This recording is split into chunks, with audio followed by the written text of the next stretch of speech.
kita nak habiskan 5.1 sahaja sebab dah tak banyak, tinggal sikit je lagi. Jadi hopefully kita boleh habiskan dalam masa yang singkat, jadi kita boleh rehat tak apalah sampai satu setengah jam. Okey. Sebelum kita mula, kita recap sekejap apa yang kita dah belajar pada minggu yang lepas, iaitu tentang gelombang. Okay, so minggu lepas kita dah belajar tentang asas gelombang, di mana macam manakah gelombang tu terbentuk dan apakah jenis-jenis gelombang, itu semua kita dah belajar. Okay, kita recap sekejap. Okay, jadi gelombang tu dapat dihasilkan apabila satu sistem berayun atau bergetar di dalam suatu medium. Okay, secara ringkasnya, secara umumnya semua objek ada yang bergetar sebenarnya. Okay, bergetar dan berayun. Contoh yang paling kamu boleh buat lah, pembaris kamu, okay, kamu tarik dia, kena mata, kamu tarik dia, so dia berayun, okay, dia bergetar macam ni, so dia telah menghasilkan gelombang, okay. Dan semua objek sebenarnya sedang menghasilkan gelombang, cuma kita tak nampak dia sebab dia berada dalam pelembapan. Okay, itu kita akan belajar untuk kelas yang berikutnya. Okay, jadi getaran dan ayunan ni apa? Dia adalah gerakan ulang alik pada kedudukan seimbang mengikut satu lintasan yang tertutup. Jadi semua sistem, semua bahan, semua objek yang berayun atau bergetar, kita katakan dia sebagai dia akan menghasilkan gelombang. Okey, kalau kamu ada soalan tentang sistem ni apa sebenarnya, okey, sistem tu maksudnya satu keadaan, satu situasi yang kita panggil sebagai sistem. Contohnya kita ada bandul. Bandul yang sedang berayun. Ini adalah satu sistem, iaitu sistem ayunan bandul. Contoh lain, bola. Contoh apa? Pembaris tadi kan. Pembaris tu bila kita tarik dia, dia bergerak ke sana, dia bergerak ke sini. Okay. So ini pun dipanggil satu sistem. Okay. Sistem tu dia macam satu situasi yang lengkap, satu keadaan yang lengkap, satu peristiwa. Itu sistem. Jadi apa-apa sahaja yang kamu bincangkan, itu kita panggil sebagai sistem lah. Okay. Seterusnya kita belajar tentang macam mana gelombang ni apa yang bergerak. Okay, kita ingat perambatan gelombang hanya memindahkan tenaga sahaja dari satu tempat ke tempat yang lain tanpa pemindahan jirim. Sebagai contoh, kita lihat kepada spring selingki ini, bila kita gerakkan dia ke atas dan ke bawah, ribbon dia adalah mewakili jirim ataupun zarah-zarah lah. Okay. Dalam jirim ni kita ada zarah kan, okay. So dia hanya bergerak ke atas ke bawah sahaja, dia tidak bergerak bersama-sama dengan spring ini. Okay, ini pula adalah arah pemindahan tenaga. Tenaga apa yang kita pindahkan sebenarnya? Bila kita gerakkan spring selingki di bahagian hujung ini, bila kita gerakkan spring selingki di bahagian hujung ni, kita telah memberi tenaga kinetik kepada spring selingki ini sebab dia dah bergerak kan. Okay, so bila dia bergerak, tenaga kinetik ini akan dipindahkan di sepanjang spring selingki ini dari A ke B. Okay, jadi tenaga kinetik ini akan dipindahkanlah dari A ke B. Hanya tenaga sahaja dipindahkan dan jirim tidak berubah, hanya berada di tempat yang sama sahaja. Okay, seterusnya kita belajar jenis-jenis gelombang. Okay, kita ada gelombang progresif dan juga gelombang pegun. Gelombang progresif ni ada dua, gelombang mengbujur dan gelombang melintang.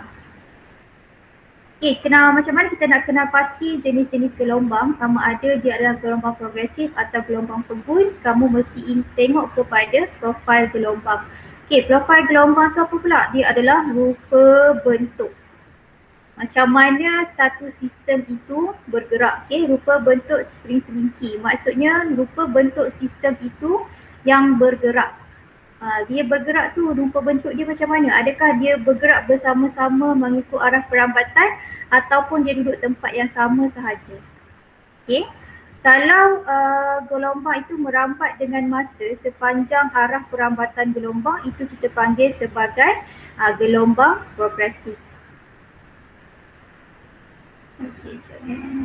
Okey, kalau gelombang pegun pula dia tidak merambat dengan masa. Okey, kita boleh tengok contoh Okey, yang ni paling senang lah sebab yang tu dia dalam bentuk graf, jadi agak susah untuk kita lihat dari segi mata kasar.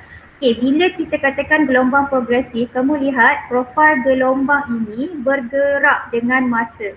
Masa bertambah T1 sehingga kepada T5. Bila masa bertambah, profil gelombang ini dia bergerak sama arah dengan arah perambatan. Okey, kita boleh lihat profil gelombang ini dia duduk kat sebelah kanan dia duduk kat hujung A pada mulanya dan dia terus ke hujung B sesuai mengikut dengan arah perambatan. Semakin bertambah masa, semakin jauh profil gelombang ini bergerak. Berbanding dengan profil pegun, walaupun masa tu bertambah T1 sampailah ke T5, profil gelombang dia tidak merambat. Tidak merambat ni cikgu ulang lagi sekali, dia tidak bergerak.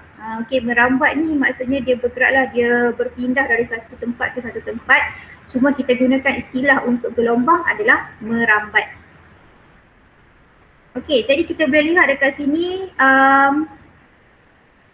walaupun T ni ataupun masa ni semakin meningkat T1, T2, T3, T4, T5, masa saat pertama, saat kedua, saat ketiga, keempat dan kelima seterusnya, dia masih lagi duduk di tempat yang sama. Okay, dia tidak merambat mengikut masa. Maksudnya kalau macam yang ni masa bertambah, dia semakin menjauhlah dari hujung A ke hujung B. Tapi untuk dia kalau gelombang pegun, walaupun masa ni bertambah tapi dia masih statik di tempat yang sama. Profil gelombang tu masih statik di tempat yang samalah. Okey.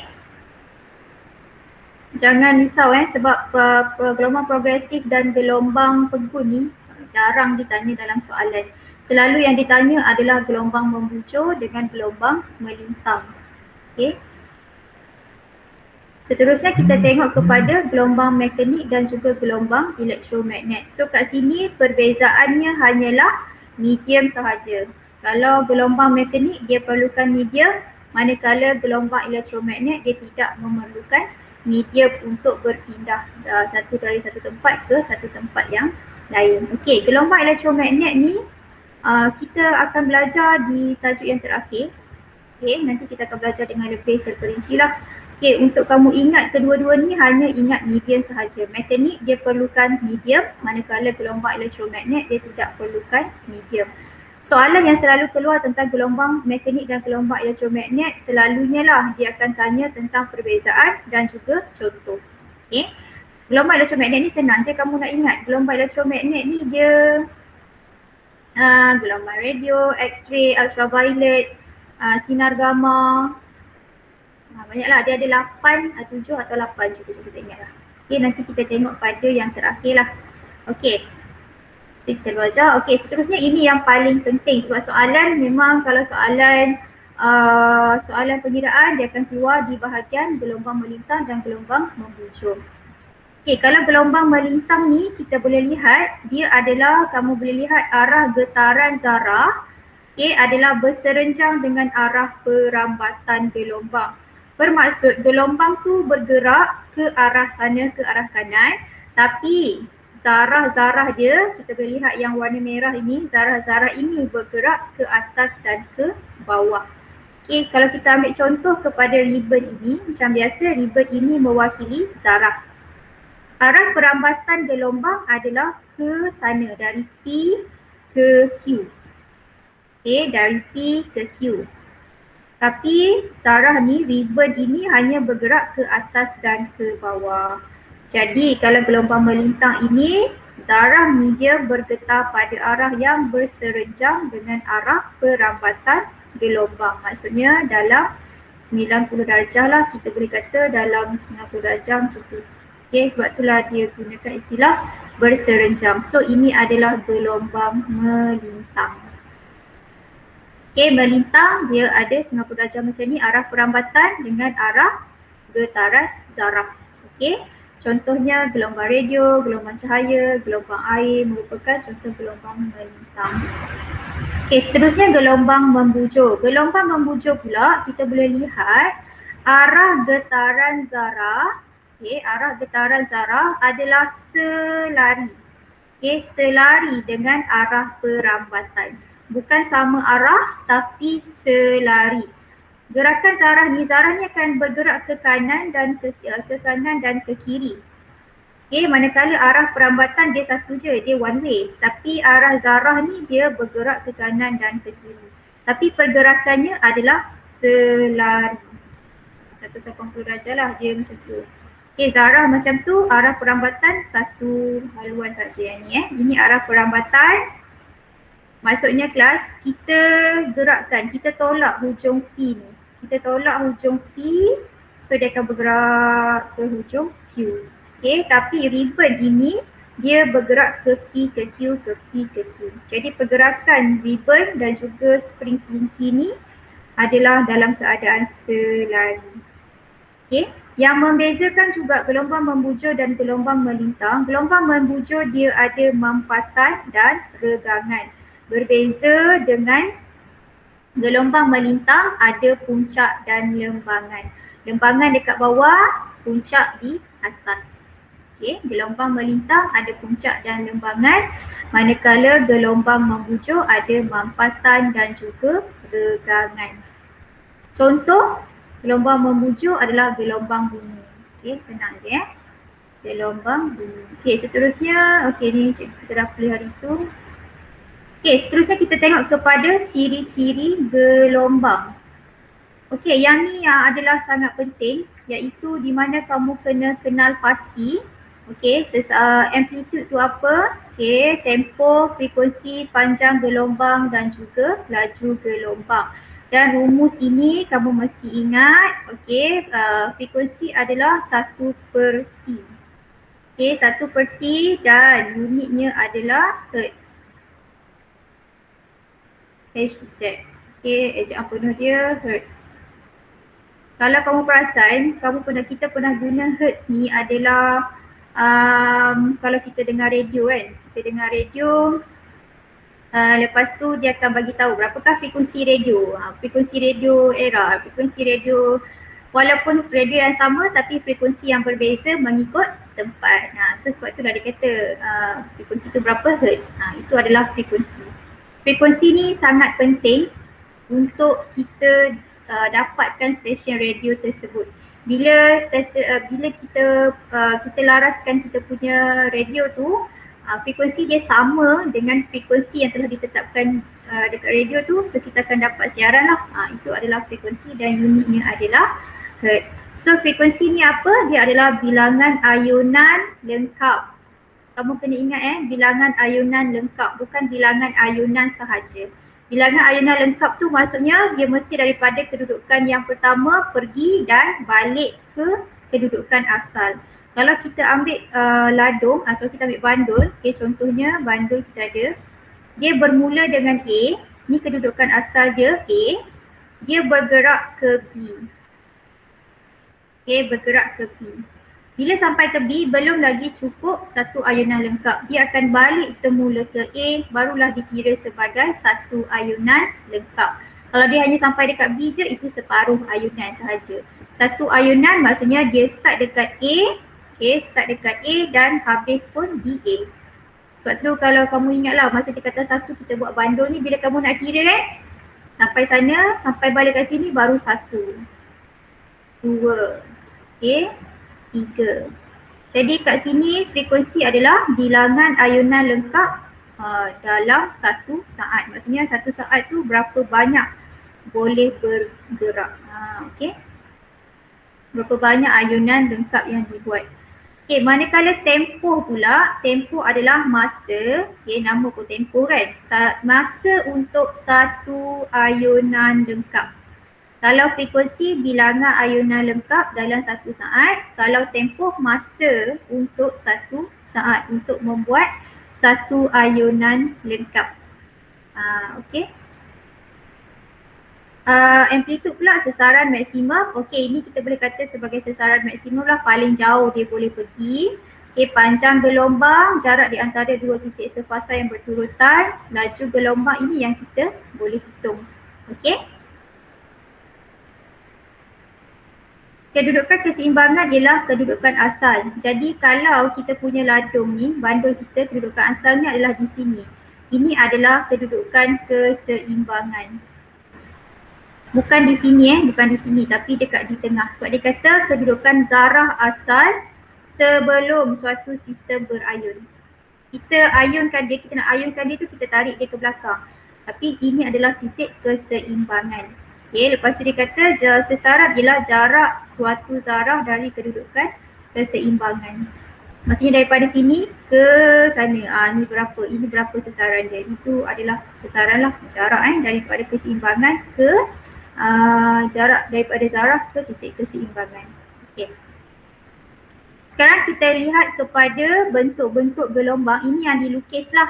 Lepas kita tengok dia berayun semua tu, kita boleh wakilkan gelombang-gelombang ini dengan bentuk-bentuk macam ni lah kita panggil.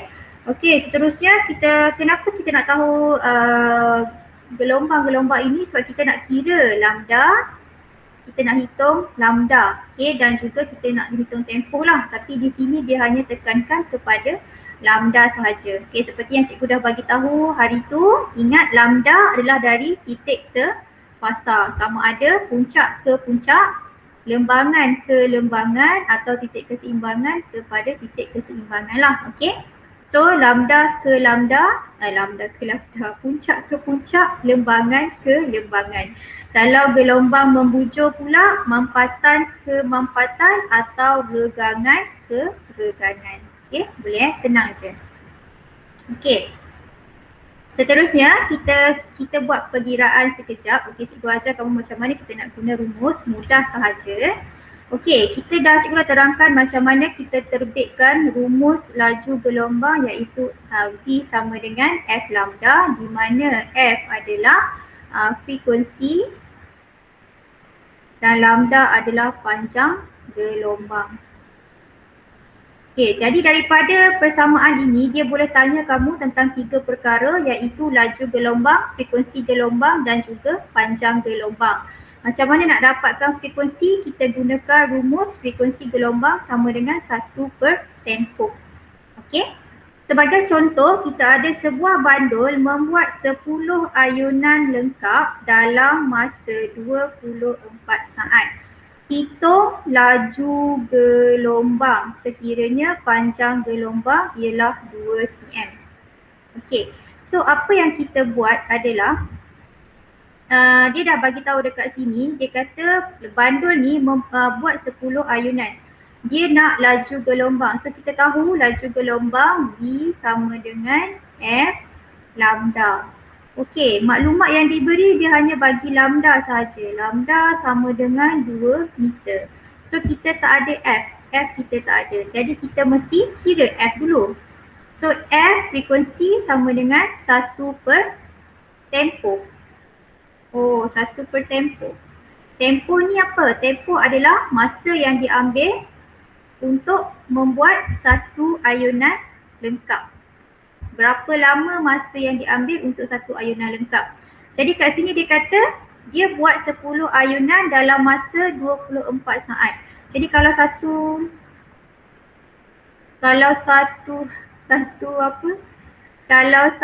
ayunan lengkap, berapa saat?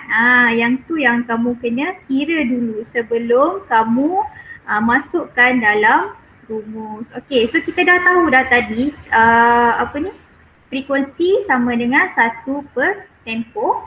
Okey, tempoh adalah masa yang diambil oleh suatu zarah untuk membuat satu ayunan lengkap. Jadi bandul ni ada 10 ayunan. 10 ayunan dalam masa 24 saat. Jadi kalau satu ayunan berapa? So kita buatlah kan.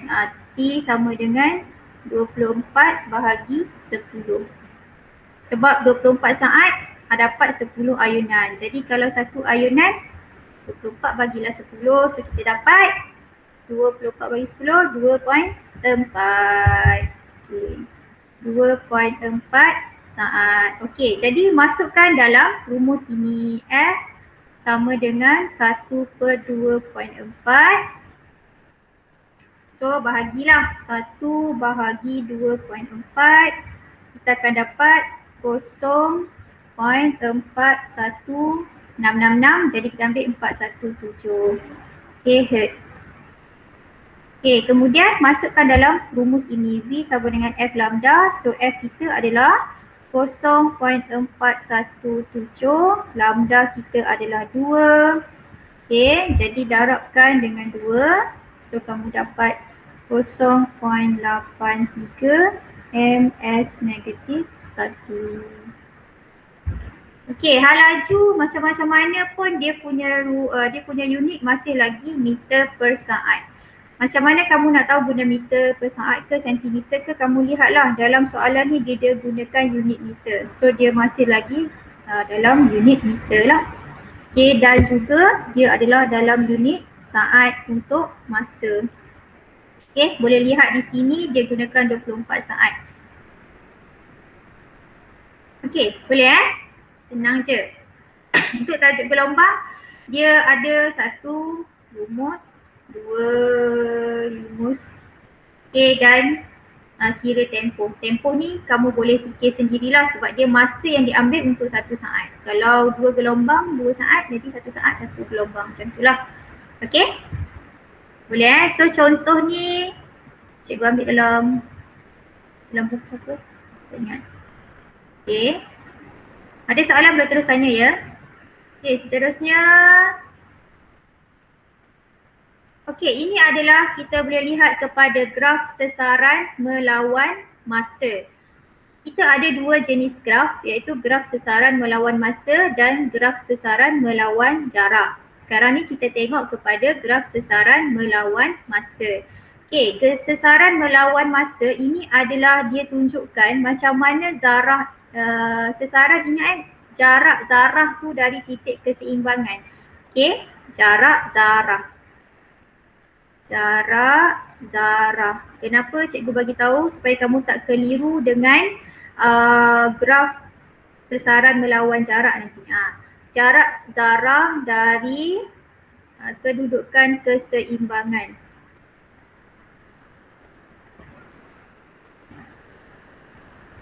Maksudnya dia nak tunjukkan zarah tu bergerak macam mana apabila masa ni semakin bertambah. Okay.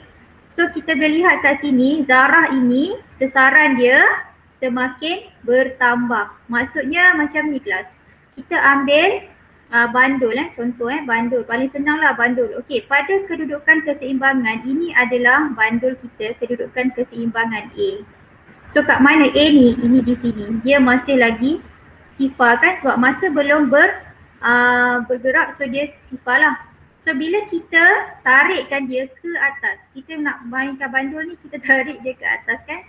So bila kita tarik ke atas, dia semakin naik lah macam ni. Okey, sesaran dia semakin meningkat. So bila dia sampai ke sini, dia adalah sesaran maksimum. Sesaran maksimum yang kita tetapkan. So ini adalah kita boleh kata sebagai amplitude sebab dia adalah sesaran maksimum. Okay, so bila kita lepaskan bandul kita, bandul ni akan bergerak semula ke A. So kita boleh lihat sesaran dia semakin menurun sampai ke sifar. Kenapa sesaran dia jadi sifar? Sebab yang kita belajar kan sesaran adalah jarak dari titik mula ke titik akhir. So ni titik mula dia. So titik akhir dia pun kat sini. Jadi sebab itulah dia jadi sifar dekat sini. Okay, lepas tu dia pun akan pergi ke sebelah sana, betul? Okay, bandul kita akan pergi ke sebelah sana. Jadi sesaran dia bertambah sebenarnya tapi negatif. Kenapa dia negatif? Sebab dia duduk di sebelah sana. Titik ini dah sifar kan, jadi dia akan jadi positif dan negatif lah. Ingat banding sesaran positif dan negatif masa kita belajar di bab 2 tu. Okay. Jadi sesaran dia bertambah tapi dalam nilai negatif. Lepas tu bandul kita akan balik semula ke A. So sesaran dia semakin menurun sampailah menjadi sifar semula. Okey, lepas tu proses ini masih lagi berlaku. Ni dah satu ayunan lengkap dah kan? Okey, lepas tu masih lagi berlaku, balik lagi ke sana. So naik lagi. Okey, sesaran dia semakin naik lagi. Kemudian dia balik semula ke A, sesaran dia turun balik sampailah kepada sifar dekat A. Okay, lepas tu pergi ke sana lagi, turun lagi. Lepas tu dia balik lagi ke sini, naik lagi ke sini dan menjadi sifar. So kita ada 2 ayunan lengkap. Satu ayunan lengkap kat sini, ini satu ayunan lengkap. Dan yang kedua adalah yang ini, yang merah ni adalah ayunan lengkap yang kedua. Itu cara kita nak ambil tempo. Okey, so amplitude kita dah tahu dah, sesaran. Okey, daripada kalau graf senang, kamu boleh ambil daripada yang sifar ke yang bacaan paling tinggi. Kat sinilah amplitude dia. Boleh tak ambil di bawah? Boleh, tapi bacaan kat sini dia akan jadi negatif lah. Tapi masa kamu tulis jawapan tak perlu tulis negatif sebab amplitude ni dia hanya kira positif saja. Tapi kita boleh ambil nilai dia di bawah. Okay, contohnya macam kat sini katakanlah nilai dekat sini adalah 3, bawah ni negatif 3 lah. Okay, sebab dia positif dan negatif. Kalau soalan tu tanya berapakah amplitude? Okay, berapakah amplitude graf ini? Contoh sebagai contoh, kamu tak nampak di bahagian atas ni tak ditunjukkan. Okay, dekat atas ni kamu tak nampak, kamu hanya nampak di bawah sahaja. Jadi susahlah kamu tak nampak ke atas kan? Tapi masih lagi boleh ambil berdasarkan bacaan graf di bawah. Okay, so kalau soalan tanya amplitude tu berapa, kamu boleh tulis kat sini 3 cm. Mana dapat sentimeter? Lihat kepada graf kita apa unitnya. Kalau dia tulis kat sini meter, maka amplitude kamu unitnya meter. Kalau dia tulis sentimeter, maka unitnya adalah sentimeter. Kena tukar kepada meter ke? Tidak perlu kecuali dinyatakan. Okay, kalau dia kata tukar dalam unit SI, baru kamu tukar kepada meter. Kalau dia tidak nyatakan, cukup kamu tulis 3 cm sahaja. Okay, so daripada graf ini juga kita boleh dapatkan tempo. Ingat tempo tu apa? Masa yang diambil untuk membuat satu ayunan lengkap. Jadi dekat bawah ni adalah masa. So kita lihatlah, satu ayunan lengkap, ini satu ayunan lengkap, so berapa masa kat sini? Boleh ambil. Okay, contohnya masa dia kat sini 5, kat sini 10. Okay, so kamu lihat kat sini lah. Jadi masa tempoh dia adalah 5 saat. Sebagai contoh, nanti kita akan buat latihan. Okay. Ada juga soalan yang dia tak bagi 5 ni. Dia tak bagi 5 ni, dia cuma bagi 10 sahaja. Jadi kamu kena kira berapa ayunan lengkap yang ada, kemudian bahagi. So daripada sini kita boleh tengok ada 2 ayunan lengkap. 1, 2. Jadi 10 ni kamu bahagilah dengan 2, dapatlah 5 cm. Okay, manakala untuk frekuensi pula, sebab kamu dah ada tempoh, maka kamu pun dapatlah frekuensi 1 bahagi dengan 5. So kamu dapat 0.2 Hz. Okay, ni contoh Contoh. Ini graf yang pertama. Okay, kita lihat pula kepada graf yang kedua, iaitu graf sesaran melawan jarak. Apa beza sesaran dengan jarak ni? Sesaran, sebab tu cikgu kata tadi, kamu mesti ingat beza sesaran dan jarak ni. Okey, sesaran ni adalah apa tadi? Jarak zarah dari kedudukan keseimbangan. Okey, maksudnya kita boleh kata yang kedudukan jarak zarah ni maksudnya yang ribbon tadi tu. Tapi kalau jarak ini pula, ini adalah jarak gelombang, jarak perambatan gelombang. Maksudnya apa kelas? Maksudnya sejauh mana gelombang kita bergerak. Okey, kalau sesaran dia adalah jarak zarah itu dari kedudukan, macam yang bandul tadi. Daripada A ke sana, ke sini, ke sana, ke sini. Itu zarah, pergerakan zarah dia kan. Tapi kalau jarak ini adalah jarak perambatan gelombang. Gelombang tu bergerak dari A ke B. Dari P ke Q. Macam spring selingki tadi kan. Jarak dia, sejauh mana dia merambat gelombang tu. Contohnya macam air laut. gelombang apa namanya ombak, ombak dekat pantai tu kan.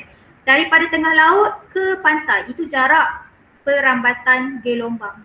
Tapi kalau sesaran pula zarah air tu bergerak ke atas dan ke bawah mengikut gelombang itu. Okay. So tapi oleh kerana gelombang ombak tu dia progresif, jadi dia akan bergerak sekali lah, profil gelombang bergerak sekali dengan arah perambatan. Sebab itulah ombak tu daripada jauh kita boleh nampak dia bergerak sekali sampai ke tepi. Okay, so ingat sesaran dekat sini mewakili jarak zarah dari kedudukan keseimbangan. Manakala jarak pula kat sini adalah jarak perambatan gelombang, sejauh mana gelombang itu bergerak. Okay, cikgu harap kamu tak keliru. Zarah ni yang mana? Yang ribbon tu, yang ribbon merah. Ingat yang ribbon merah. Ribbon merah yang kita tengok tadi. Yang spring selingki, kan ada spring selingki ni kan. Spring selingki, lepas tu dia ada ikat dengan ribbon merah. So ribbon merah ni tadi dia bergerak ke atas dan ke bawah. Sebab itulah dia ada amplitude dia meningkat menurun tadi yang kita tengok. Tapi spring selingki ni kan dia bergerak macam tu, bergerak macam tu. So arah berapa jauh gelombang tu bergerak itu adalah jarak. Okay. Cikgu harap kamu tak keliru.